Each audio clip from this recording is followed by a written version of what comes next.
it's Macy, back with Macy's Reading Corner, reading I Survived the Sinking of the Titanic, 1912, by Lauren Tarshis, illustrated by Scott Dawson. Chapter 9. It was Henry. "Hello, George," said Henry. "Can I speak to Miss Key, please?"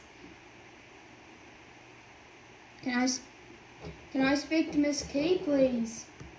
Henry wore his usual polite smile, but his voice wasn't jolly. "What is it?" said Aunt Daisy, stepping out of her room. "So sorry to barge in like this, ma'am," Henry said, "but there's been an accident." Aunt Daisy glared at George.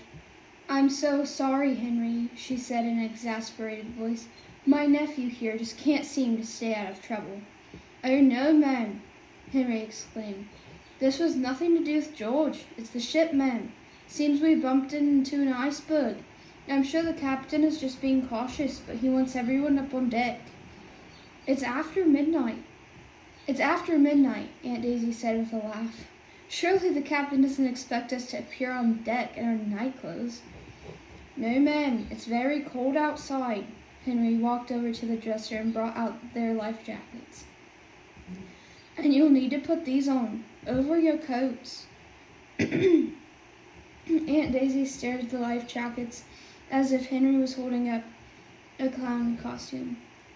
"Henry, I'm not taking the children out into the cold for some kind of drill. Has Captain Smith lost his senses?" Of course not, Miss Key," Henry said. "Now, if you could get yourself and the children ready, I'll be back in just a moment to see if you need any help." He left them alone. "All right, George," said Aunt Daisy said. "I guess we'll have another adventure to boast about when we get back. You get dressed, I'll get Phoebe up." Aunt Daisy went to Phoebe's bed, pulling aside the curtains. George heard a gasp, and then he rushed over. Phoebe wasn't there. Where could she be? Aunt Daisy exclaimed. The cold feeling crept up George's spine. Phoebe, his guardian angel. She must have woke up while George was gone, and now she was somewhere on the ship searching for George. He took a deep breath. "I went out exploring," George said, "after you went to bed. I didn't think Phoebe would wake up. She never does." "So she's out there looking for you," Aunt Daisy said. George nodded. "She doesn't want me getting into trouble." He kept his eyes glued to the floor. Aunt Daisy would be furious with him, and Papa was right. George had no sense, not one lick of sense. How would they ever find Phoebe? But then George had an idea. That lemon drop in the hallway. Could it be? He ran out into the corridor, which was still empty. It seemed Henry wasn't having much luck getting people out of bed and up onto the deck. George ran a little ways down the hall. There! He hurried down a little bit farther. Yes, another lemon drop. Phoebe, his smart sister. Aunt Daisy came up behind him. "She left a trail of lemon drops," George said. Aunt Daisy looked confused. "Like Hansel and Gretel," George explained. "She left a trail so she could find her way back." Chapter 10. George and Aunt Daisy scrambled to get dressed and put on their life jackets. Aunt Daisy brought Phoebe's warmest coat, and George carried the extra life jacket. They'd quickly find Phoebe and head up to the boat deck. And tomorrow morning this would all be a big joke to laugh over at breakfast. George thought that Phoebe had gone to the promenade deck, that she'd been woken up by the commotion with the ice, and figured that George had gone out to see what was happening. But when they got to the main staircase, he saw that the yellow glints were headed downstairs, not up to the deck.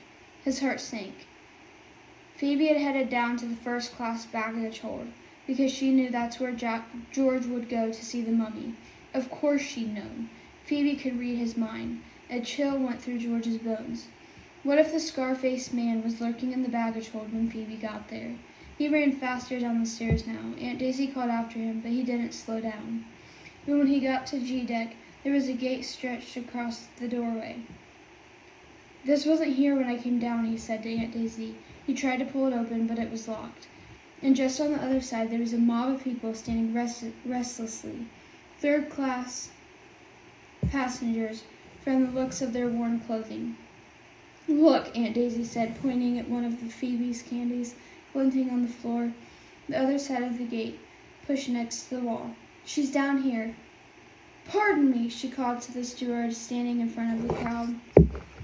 "You've gone the wrong way, madam," he said, staring at Aunt Daisy's huge diamond ring. "The captain wants first-class passengers up on the boat deck, now." "My niece is down here somewhere," Aunt Daisy said. "You need to let us through." "I'm sure she wouldn't have wandered down this far," the steward said. "We're quite sure she's down here," Aunt Daisy said. "So if you'll please open the gate." "I'm sorry, madam," he said. "Regulations." "Open this gate at once," Aunt Daisy shouted, at a tone George had never heard her use before. The man took a key from his pocket and opened the gate.